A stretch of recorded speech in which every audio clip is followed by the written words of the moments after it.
Dr. Denton, what was your motivation for writing Evolution, A Theory in Crisis? Very simply, I think the current Darwinian picture is insufficient. I don't think it gives a credible and comprehensive explanation of how the pattern of life on Earth emerged.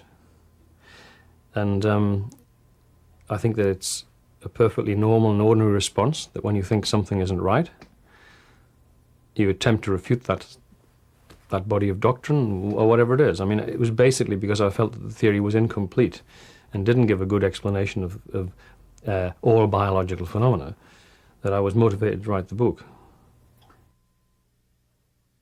Why should students be exposed to problems in evolutionary theory? Well, I think any theory which is where there are problems, one should be exposed to these problems. I mean, theory shouldn't be taught as absolutes like theological doctrines. Where there are problems, people should be exposed to them, and particularly when theories are very important, such as the theory of evolution is. This is a very important theory, which permeates a lot of our thinking now in the Western world, in the modern West. And if there are problems with the current Darwinian worldview, then I think that these should be discussed. And I think there are very serious problems.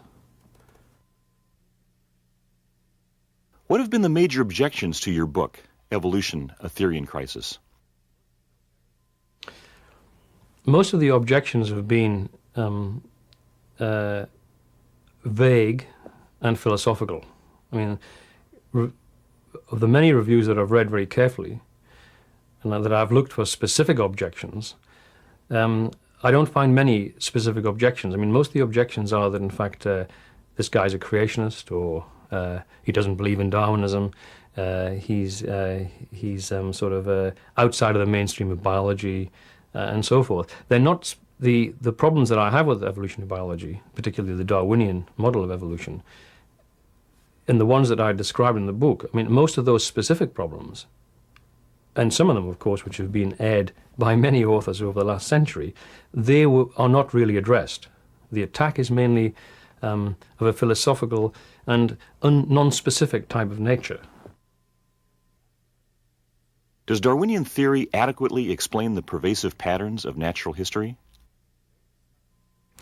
Well, the basic pattern it fails to explain is the apparent uniqueness and isolation of the major types of organism. My fundamental problem with the theory, I have a number, but perhaps my major one is that, in fact, there are so many highly complicated organs, systems, and structures, from the nature of the lung of a bird, the nature of the eye of the rock lobster, and one can mention many, many cases like this, where there are structures, systems, adaptive phenomena in nature of such a nature, such exquisite complexity, watch-like systems, if you want, for which I cannot conceive how these things could have come about in terms of a gradual accumulation of random changes. I mean, it strikes me as being a flagrant sort of denial of common sense to swallow that all these sorts of things were built up by cumulative small random changes. I think that, in fact, something within me, and my judgment is that in terms of deep common sense, this is simply a nonsensical claim, and especially when, in the great majority of cases, most of the complex adaptations, nobody can think of any credible explanation of how they came about. And this is a very profound question, which everybody skirts, everybody brushes over, everybody tries to sweep under the carpets. The fact is that the majority of these complex adaptations in nature cannot be adequately explained that their emergence occurred via a series of intermediate forms. And this is, in fact, something which, in fact, as far as I'm concerned, this is a fundamental problem. And the fact that there are so many of these things, for me, okay, there's something wrong with the theory. Common sense tells me there must be something wrong. What, in your judgment, are the most serious objections to Darwinian theory? Well, the first problem that I have, the first most serious objection to it, is the question of the nature of mutation.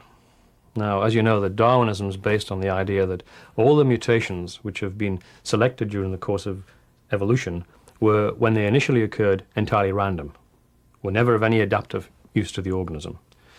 And this is the doctrine of the the non-adaptiveness of mutation. In other words, mutations are random, and when an organism has a mutation which in fact is advantageous to it, or that's purely fortuitous. Okay, so when an advantageous mutation occurs, it's fortuitous. This is the essential bedrock of Darwinism, that the mutational input into living things is, as it were, random. Now, the problem with this doctrine is that mutation is something we don't know much about. I mean, my own field is human genetics. And while I certainly accept that the deleterious mutations which occur in humans and cause human disease, I'm prepared to accept that they're random. But what I don't know about is the vast undercurrent of mutations which we don't really see, which may be neutral, which may have no particular deleterious effect and may not be particularly advantageous. And then there's the possibility of advantageous mutations occurring in nature, which we don't really know about yet, you see, or know nothing about. Mutation is a mysterious thing. And there's been recent work done by some people working in microbiology, which suggest that in some microorganisms, advantageous mutations may actually, as it were, be written in the genome by the organism itself. Now, this is a bit controversial. Now, I'm not saying that, in fact, sort of the idea that advantageous mutations can be, as it were, directed by the organism itself has been shown or proven, but there's been discussion recently, in the last few years, in scientific literature about this question. But what this discussion has revealed again, of course, is the mysterious nature of mutation. Now, when you come to the Darwinian claim that the whole tree of life grew from an input of random mutation, and what was selected, which was advantageous, was at its initial occurrence pure fortuity, this is a claim which is entirely, utterly unsubstantiated. It is impossible to say that the mutations, for instance, which led to the evolution of A or B or man, were built up during the course of time by the accumulation of mutations which were, as they initially occurred, entirely random. That is absolutely an unsustainable position. Mutation is a mystery. The claim that mutation during the course of evolution, the mutations which drove the tree of life, were in their initial occurrence in the organisms random, is absolutely unsubstantiated. And yet it's the foremost plank upon which the whole Darwinian edifice is based. And it's very interesting that after the recent discoveries in microbiology, that in my own university department where I'm working, there was a big flutter went through the orthodox Darwinists and evolutionists in the department, because they said, hey, supposing mutations can be directed by an organism towards its own advantage, supposing in fact the doctrine that mutation is always random isn't right. But as I say, the evidence isn't in on this, but it's a terrible reminder of the fragility of a claim that all mutations, and let's repeat this. Darwinism is claiming that all the adaptive structures in nature, all the organisms which have existed throughout history, were generated by the accumulation of entirely undirected mutations. That is, an entirely unsubstantiated belief, for which there is not the slightest evidence whatsoever. And moreover, it may be that there will never be that evidence, because those mutations occurred in the distant past, in genomes which have now disappeared, forever perhaps, from the view of man. That's the first problem. So the first claim, that random mutations are selected and create different forms of life, can't be sustained. The second problem is that getting a vast number, and we've already touched upon this earlier, there are a vast number of complex systems in nature, and no matter how unglamorous this problem is, and no matter how people try to look the other way, the fact is that a huge number of highly complex systems in nature cannot be plausibly accounted for in terms of a gradual build-up of small random mutations. Indeed, in many cases, there does not exist in the biological literature even an attempt to explain how these things have come about. A classic would be the lung of the bird. And I could mention some other ones, but everybody knows that the lung of the bird is unique in all vertebrates in being a circulatory lung rather than a bellows lung. And I think it doesn't require a great deal of profound knowledge of biology to see that an organ, which is so central to the physiology of any higher organism, its drastic modification in that way via a series of small events is almost inconceivable. This is something we can't throw under the carpet again, because basically, as Darwin said, if any organ can be shown to be incapable of being achieved gradually in little steps, my theory would be totally overthrown. The fact is that in common sense terms again, in terms of common sense, if you have no axe to grind, there are a vast number of such cases in nature. So the two serious objections are the assumption of randomness, unsubstantiated, the claim that gradualism can generate the sorts of complex systems we see throughout the biosphere. As again, not only is it unsubstantiated, but in many cases I think it's actually beyond the realm of common sense that such things would ever happen. What do you feel are the strengths of Darwinian theory? Its major strength is that, in fact, small-scale biological change can be adequately accounted for by Darwinian mechanisms. You have the case of the peppered moth, and you have other sorts of cases where it's demonstrably true that natural selection has created a biological change. And the transitions, perhaps in the history of life, such as those minor ones which lead from the early horse to the modern, from the five-toed horse to the one-toed horse, can perhaps be adequately explained in terms of gradual evolutionary change. So that Darwinism does explain a certain degree of biological change. I think there's no doubt about that. I certainly believe that natural selection is capable of generating change in nature. After all, artificial selection in the hands of man has generated considerable change in domestic animals and domestic plants. So I don't think there's any doubt that a small degree of evolutionary change can and does occur, and certainly that such change could be generated by natural selection to a large degree, that natural selection could be the major factor in moulding these changes. And I think this is a great strength of Darwinism compared with its competitor explanations. I mean, after all, if you're going to reject natural selection, the accumulation of the selection of random mutations as the major cause of evolution, you've got to find an alternative. Well, there's Lamarckism.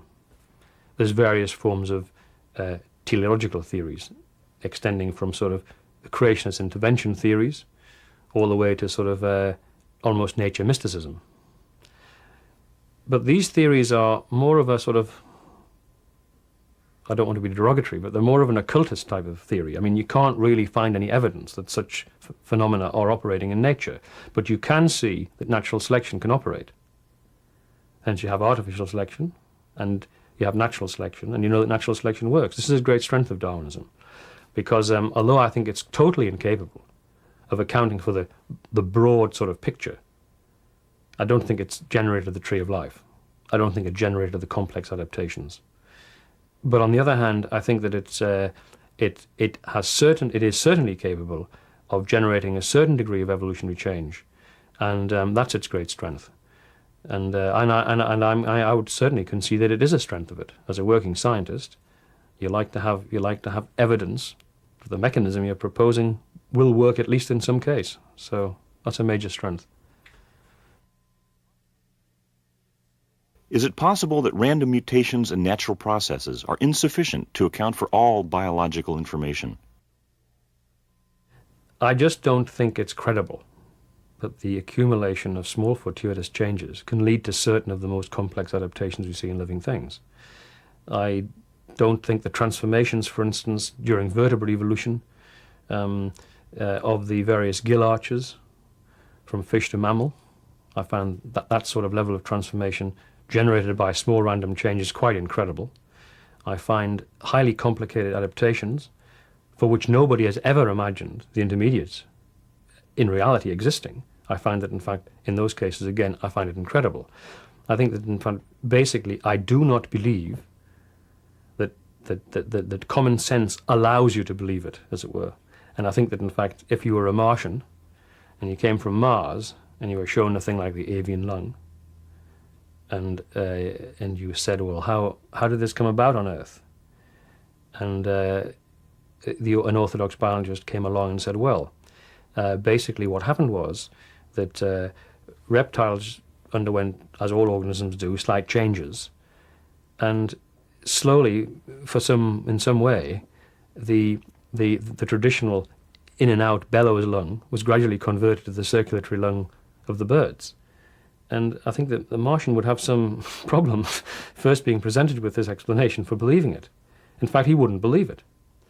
The reason why biologists believe this explanation is because they haven't got another explanation. And there's a saying that, in fact, the intellect abhors a vacuum. But the fact is that that is not the explanation how it happened, and it's incredible. And looked at, as it were, from a Martian point of view, it's obviously absurd. And there is no doubt that in the history of life on Earth, that is not how it happened. It wasn't built up gradually by little gradual accumulations. Is it possible that natural processes exist which prevent major evolutionary change from occurring, and which account for the natural phenomenon of stasis? Well, I can see why organisms might remain unchanged fundamentally through thousands or tens of thousands of generations because of the sheer complexity of living things and what I call the integrative complexity of development in the genome. And what I mean by this is that, in fact, many genes play a role in many systems, and nearly every system in an organism is generated by the interaction of many, many genes. And there is also in organisms a colossal amount of redundancy. That is that the same developmental end or goal is achieved by the interaction of not only a vast number of different systems, but sometimes in different ways. In other words, you can actually take out one particular part of the organism and it still reaches the goal somehow, because there's a redundant sort of information there which drives the organism to its goal in many different ways. In other words, there's different ways of getting to the same goal, and there's generally many operating in an organism.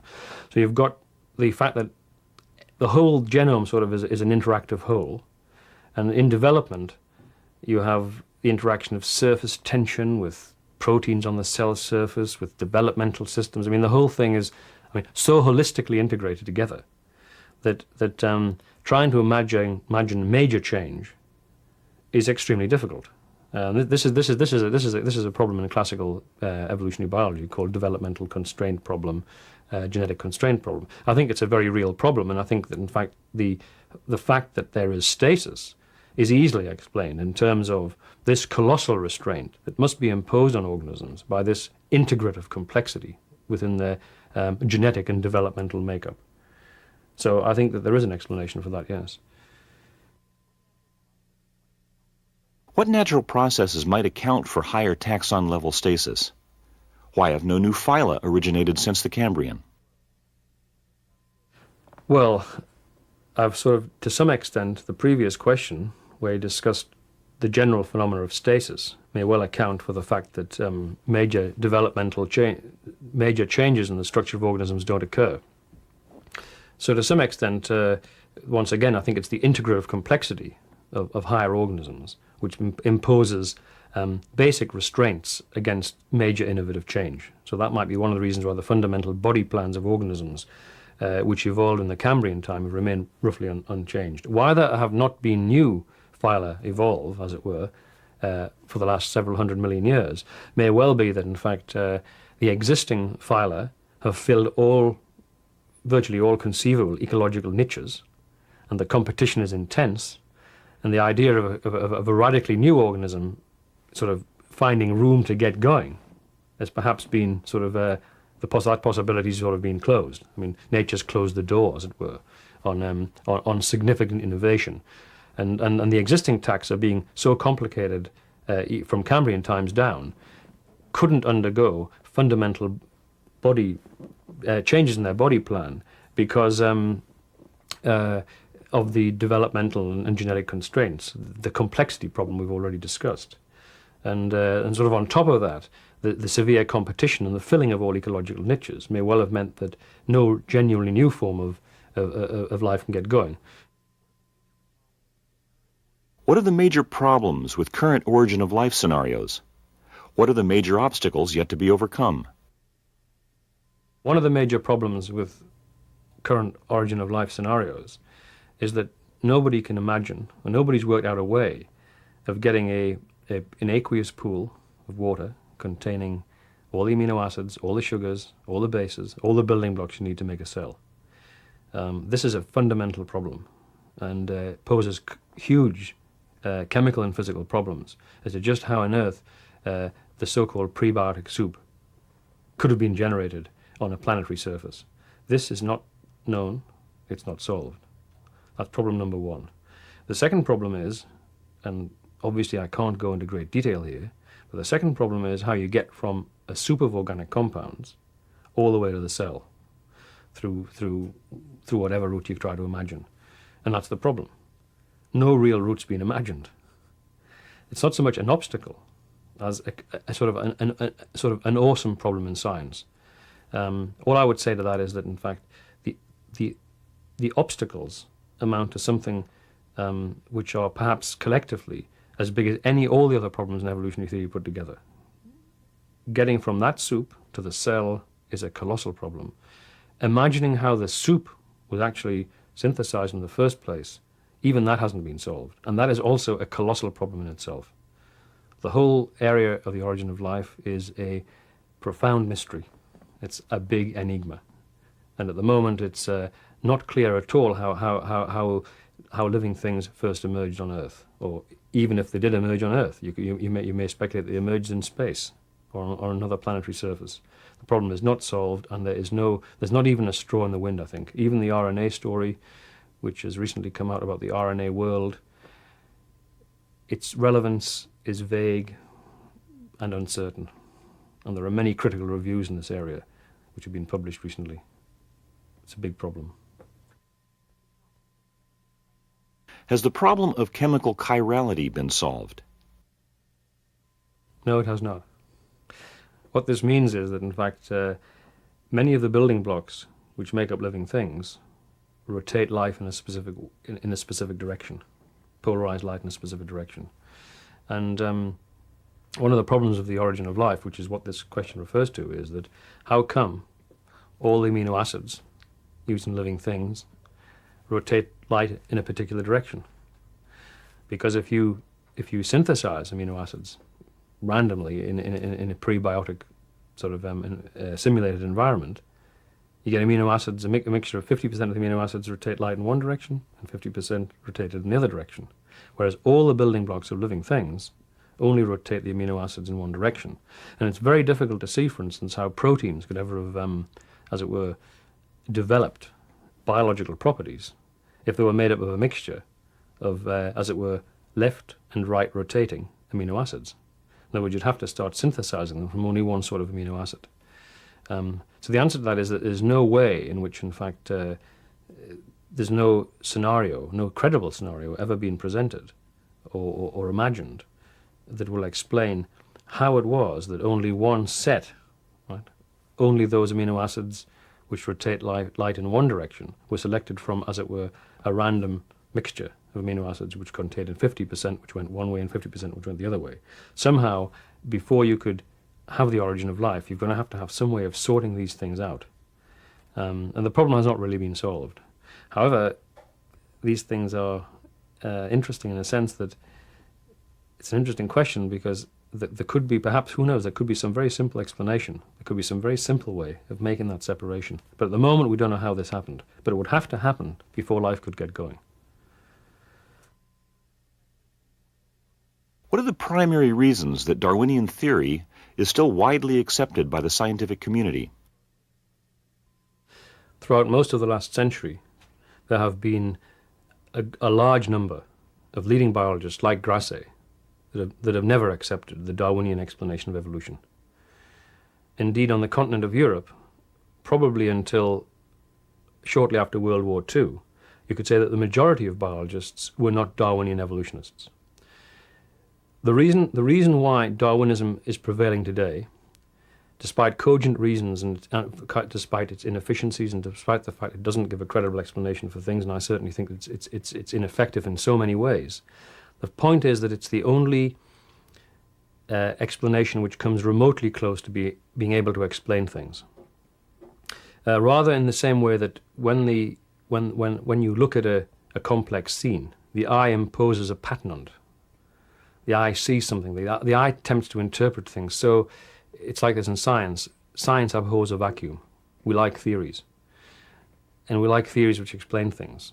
And even if the theory has glaring holes in it, and just like and insufficiencies, just in the same way that the eye imposes a picture, a pattern on some dots or a complex scene, and although the thing that you see is only a vague representation of the actual thing that's out there, so it is with scientific theories, and particularly the Darwinian theory of evolution. I mean, it explains bits here and there, and it's a partial explanation. It'll sort of do, and there's no alternative.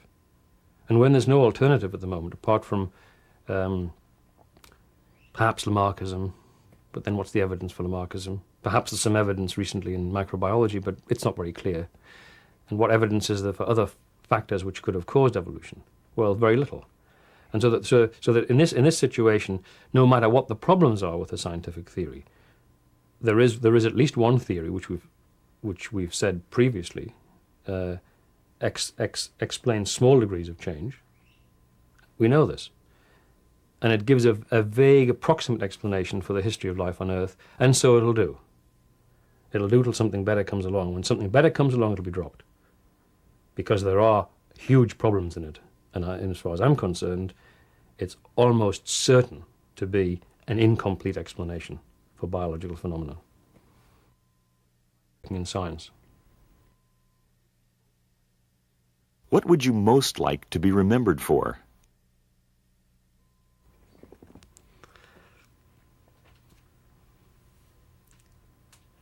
If I was to be remembered for anything, I'd like to be remembered as one of the biologists in the last century and a half which spoke out against the theology of Darwinism. I profoundly believe that this explanation is not the complete explanation for biological phenomenon, and I am absolutely certain that this will be acknowledged universally at some time in the future. It may be we'll have to wait into the next century, but I'm sure that it's wrong. I'm sure that it's an incomplete explanation. There are other factors at work in biology which have generated and have been largely responsible for the growth of the tree of life and the generation of biological adaptation. I don't know what those factors are, but I'm sure they're there, and I want to be remembered as one of that long line of biologists that have at least attempted to, as it were, to raise a voice, to be a voice in the wilderness against the prevailing paradigm of Darwinism. And hopefully, in fact, through reading my book and hopefully the next book I'm writing, one keeps alive this flame of dissent. That's all. What are your future plans? I'm hoping to find the cause of the genetic eye disease that I'm studying, which is one of the commonest forms of inherited blindness in man, a disease called retinitis pigmentosa, which most people really haven't heard of, but it actually causes blindness in about 1 in 4,000 humans. So it's a relatively common genetic disease, and it's the commonest form of, as I said, of inherited blindness. I'd like to find some of the genes responsible for this disease. The second thing I'd like to do is I'd like to write another book on evolutionary biology, not from an anti-Darwinian perspective. It won't be pro-Darwinian, but from a quite different perspective, looking at the nature of life in the context of the cosmos, and looking at it from the point of view of whether or not the laws of nature may well have generated living things as we know them, and that life may be a determined and necessary outcome of the nature of things itself. This is a complicated issue which requires another tape, another video, some other time.